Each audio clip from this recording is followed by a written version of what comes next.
एक महात्मा कहते हैं सबसे बड़ी बीमारी क्या है?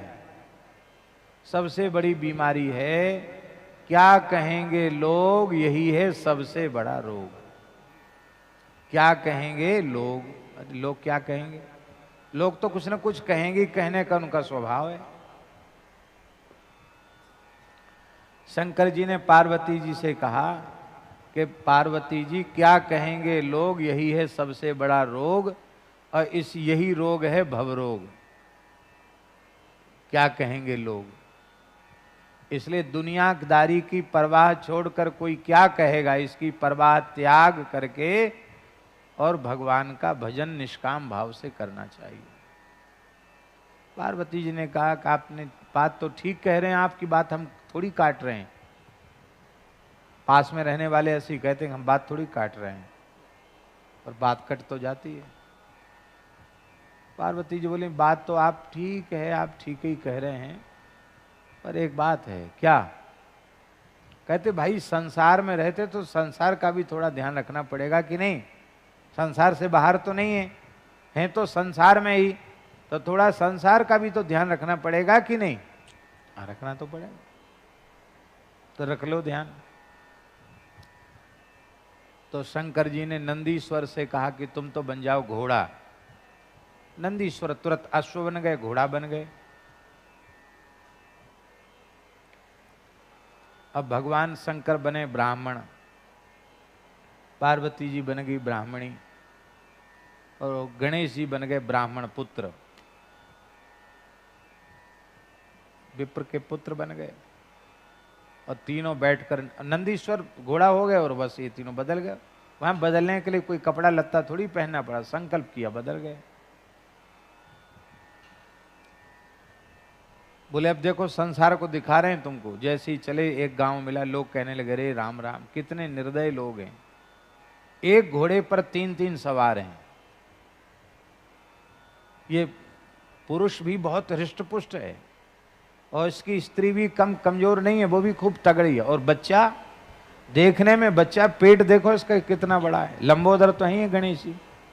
ये देखने में बालक है, वजन में बालक नहीं, वजन तो पूरा हमारा पूरा बहुत वजनदार है। ये भी एक बड़े आदमी से कम वजन नहीं है इसमें।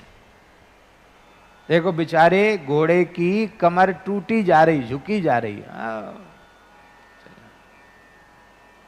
तनिक भी दया नहीं आती। गणेश जी बोले देखो भाई मैं तो अभी बालक हूं, मेरे ऊपर बात उठ रही है, मैं उतर जाता हूं, मैं पैदल पैदल चलूंगा, कोई बात नहीं, हमको कोई पैदल चले में कठिनाई नहीं। गणेश जी उतर गए।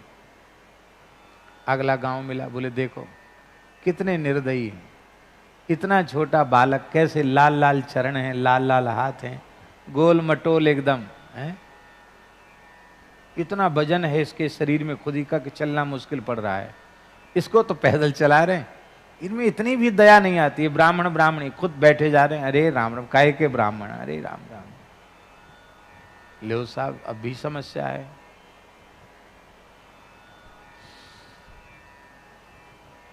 शंकर जी बोले ऐसा है, हम उतर जाते हैं, तुम दोनों बैठे रहो। शंकर जी उतर गए। आगे कुछ लोग फिर मिले, बोले ये देखो, ये पंडित जी को देखो, जब पैदल ही चलना था तो घोड़ा क्यों रखा? घोड़ा ऐसे ही चल रहा है, ये पैदल चल रहे हैं। और देखो इतनी भी इनको शर्म संकोच नहीं है, पत्नी और इतना हृष्टपुष्ट लड़का तो घोड़े पे बैठ के चले, ये पैदल चल रहे हैं। पार्वती जी गणेश जी उतर गए नीचे, शंकर जी बैठ गए। आगे कुछ लोग फिर मिले, उन्होंने कहा देखो तो सही, ये ब्राह्मण तो है, ब्राह्मण में तो दया होनी चाहिए, इसमें बिल्कुल दया नहीं है। कितनी सुंदर सुकोमला पत्नी है, ब्राह्मणी है, वो पुत्र है, वो तो पैदल चल रहे हैं, ये बैठ के चल रहे हैं आराम से। इनको इतना भी लोग ये नहीं समझते कि क्या कहेंगे लोग। शंकर जी बोले अब हम भी उतर जाते। शंकर जी भी उतर गए। अब नंदीश्वर घोड़ा के रूप में वो ऐसे ऐसे चल रहे हैं, आगे आगे, वो तीनों पीछे पीछे चल रहे हैं। तब से लोग बड़ी जोर से हंसे, बोले भाई संसार में बहुत लोग बुद्धिहीन देखे, पर ऐसे नहीं देखे।